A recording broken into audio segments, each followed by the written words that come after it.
안녕하세요. 행복한 기다림 미TV입니다. 오늘 이야기는 다소 기초학문에 가까운 이야기입니다. 먼저 프로게스테론이라는 호르몬이 무엇인지 어떤 역할을 하는지 이번에 간단히 살펴보도록 하고요. 시간이 되면 시험관하기 시술 시 특정 시기의 호르몬 농도에 따른 임신 가능성 또는 그 농도가 호르몬 외부 투여를 더 해줘야 하는 상황을 나타내는 것인지 등등에 대해서 설명드리도록 하겠습니다.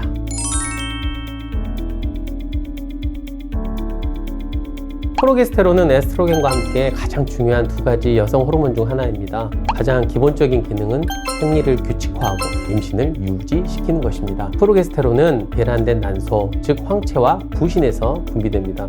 여성의 경우 생리 주기의 전반이 끝날 무렵 황체화 호르몬이 급격히 상승하여 배란이 일어납니다. 일단 배란이 일어나면 황체에서는 프로게스테론이라는 호르몬이 분비되는데 이 호르몬은 내막의 혈관 발달을 도모하고 내막의 기저샘의 구조를 변화시켜 착상하는 데 우호적인 환경을 조성하는 역할을 합니다. 만약 착상이 일어나지 않을 경우 황체는 사라지고 당연히 프로게스테론 분비도 줄어들게 되고 이 호르몬이 없으니까 아까 말한 것과는 반대로 내막 혈관 발달이 스톱되고 내막 기질도 깎여 내려가면서 생리가 시작되게 됩니다. 지금 나오고 있는 그림을 보시면 생리가 시작해서 배란되기 전까지를 증식기, 배란 후부터 다음 생리까지를 분비기라고 표현하는데 그 생리 주기에 따른 프로게스테론 호르몬 변화를 보여주는 그림입니다. 보시다시피 배란까지는 거의 나오지 않거나 배란 직후 1나노그램 정도 분비되다가 배란 후 일주일까지 그 수치가 급격히 올라가서 화살표를 보시면 아시겠지만 거의 14나노그램/ml까지 피크 레벨에 도달합니다. 그 후 착상이 성립되지 않으면 다시 수치는 감소해서 기저치로 떨어지게 되는 건데요.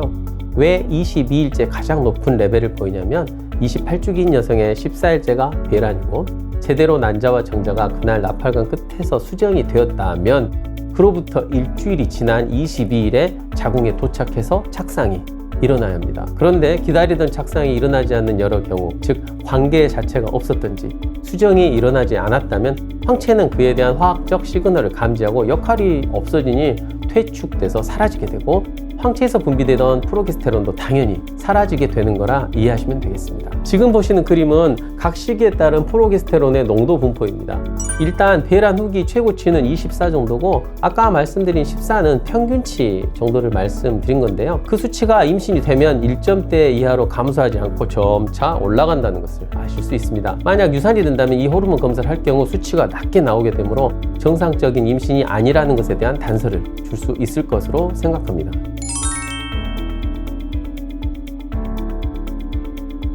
일반적으로 이제 몇 가지 상황에서 검사를 하게 되는데 배란이 일어나는지 확인하는 여러 절차 중 하나로, 즉 배란이 돼서 시간이 가면 수치가 올라가야 하는데 만약 수치 상승이 없다면 이상한 거죠. 두 번째로 난임 원인 규명을 위해서 합니다. 황체 부존으로 이 프로게스테론 호르몬이 분비되지 않는다면 정상적으로는 결코 임신이 성립, 유지될 수 없기 때문이기도 하고 호르몬 수치가 비정상적으로 낮은 경우나 시기에 맞지 않게 높은 경우도 당연히 문제가 됩니다. 세 번째로 시술을 통한 임신의 경우 이 수치가 올라가지 않으면 유산되어 버릴 수 있기 때문에 필요하면 검사를 해서 추가로 이 호르몬 주사나 질정을 처방해야 할 경우도 있겠습니다.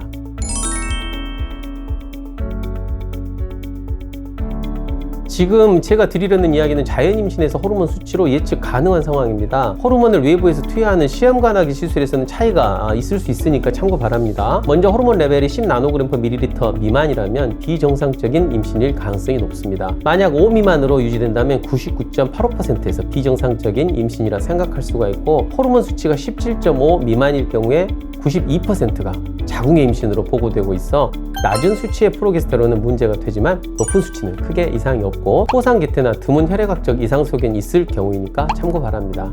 자, 그럼 두 가지 이제 그림을 보시겠습니다. 가운데 높은 피크가 배란기의 황체화 호르몬이 높게 올라간 거고요.